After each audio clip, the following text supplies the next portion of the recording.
The 1.6 livestream is the absolute best update in Honkai genre by far. We got to see Ruan Mei in action. Dr. Ratio got announced as a freebie. Some really worthy reruns to think about, and not gonna lie, even Xueyi looked to be amazing. Hello internet, and today we'll be diving into what all of these characters do and helping you decide on which banner to pull for. Let's just start with the honeypot. Girl IL Dan. She's a 5-star Ice Harmony character, which already makes her unique as she's the first ever 5-star Harmony banner of all time. I'll start with the conclusion. Her role is to be a buffer that does everything imaginable from a buffer. To start with her basic. It's a basic. Pretty basic. Then we have her E. This is a team-wide buff that increases your damage dealt and weakness break efficiency. The weakness break efficiency increase is similar to what we have as a blessing in Simulator Universe. Essentially, your entire team will be able to break your enemies faster. This skill does a few things for you. Get you more damage, number 1, and number 2, it even helps you survive by breaking your enemies more and stopping them from literally attacking at all. Her ultimate activates a field, similar to Luocha's healing field. That means your allies will obtain the full effects of her ultimate within this field. This is what her ult gives you in terms of buffs. Firstly, an all-type resistance reduction buff. This is similar to Cyril's E that implants a weakness type while giving it a minus 20% elemental damage resistance. Except Ruan Mei gives that to her allies, and it's for every element in the game. That is absolutely game-breaking considering how rare it is. And that's not all. If any enemies are weakness broken in this field, a mark will be inflicted on top of their head. It goes like this. Ruan Mei ults, her that breaks an enemy, the mark is inflicted. Then the enemy takes its turn.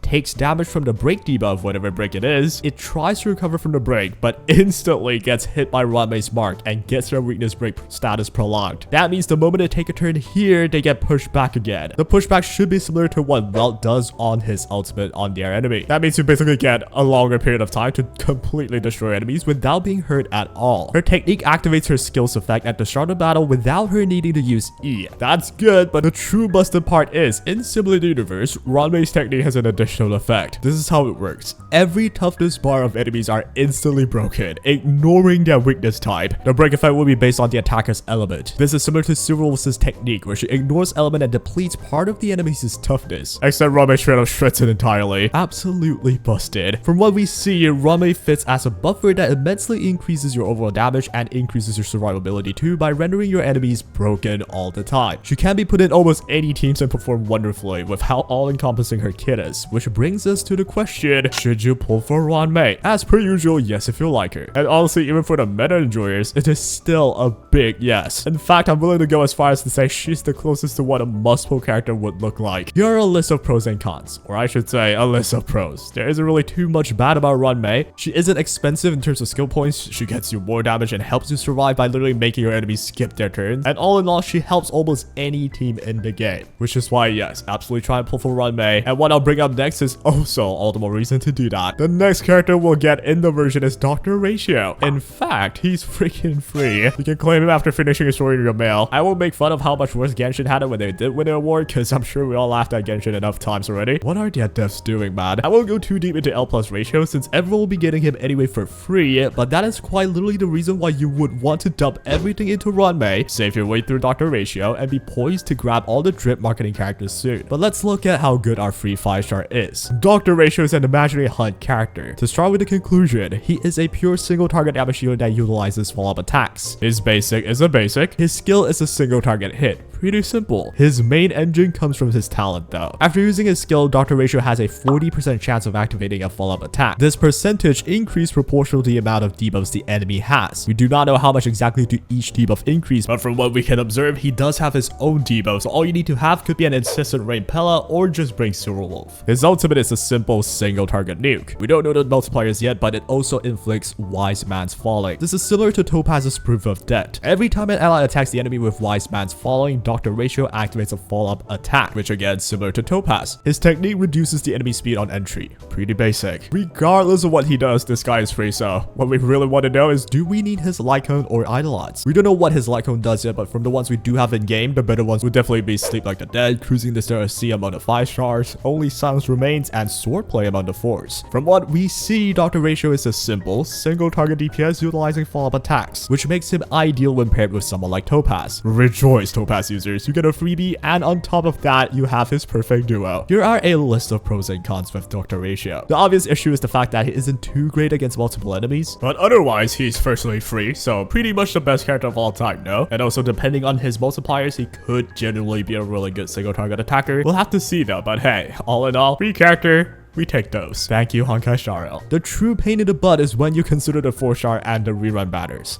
Let's first take a look at Xueyi, the 4-star Quantum Destruction character. She will be in Dr. Ratio's banner, which is kind of annoying, like you could just get Dr. Ratio, right? To start, she's a multi-target DPS that ignores element on her ultimate, which is why you'd think pairing her with Ruan Mei would just be incredible. Her skill is the usual destruction path skill, attacking an enemy and adjacent enemies. Her talent is basically these 8 stacks called Karma. She gains Karma based off the amount of toughness reduced with her attacks. She also gains Karma if her allies reduces toughness as well. Once this is full, she launches a follow-up attack. All in all, it's just a way to get her to do more damage. Her ultimate is where the juice is though. This is a single target attack that depletes the toughness of an enemy, ignoring their weaknesses. The more toughness depleted, the more damage she can do. Hence why Ruan Mei will help her out a ton with the weakness break efficiency increase. Her technique is a simple AoE quantum damage on entry, which is very simple. From that, we understand that Xueyi is a multi-target damage healer that get to ignore elements, making her possibly the most versatile 4-star DPS in Honkai Sharo, since you can pretty much bring her against any enemy. There really isn't enough people talking about Xueyi, but in my opinion, she will be the perfect character to pair with Ruan Mei, since weakness breaking is among both of their mechanics. Here are a list of pros and cons. At least from what we know now, she seemed to be versatile, but her damage is what will decide if she's worth it in the end. In any case, I'd definitely attempt to pull for at least one copy. She reminds me of Silverwolf, where I get to just use her anywhere against anyone, but except even more so for Xueyi, since she straight up ignore element on her own. No gimmick whatsoever. Just when you think you're done, well, there's still the Blade and Kafka reruns, man. Holy crud. I won't cover what they do since I'm sure we all know at this point, so let's just go through the list of pros and cons with them. It's been a while since we saw Blade, but even right now, he continues to be pretty dang great. He's usable in any game modes and is the absolute safest DPS to play with how much health he needs. In terms of cons, he doesn't do that well against debuffs, but you can solve that by having a healer, and there's some form of RNG with him where if the enemies hit him constantly, he'll do really well, but he still does fine without. Here is Kafka's. She is very simple to build along with all other dot characters, where all you guys really need is attack and speed. And in terms of damage, she's no slouch by any means. Now the true question is, should you pull for them though? And here's how I see it.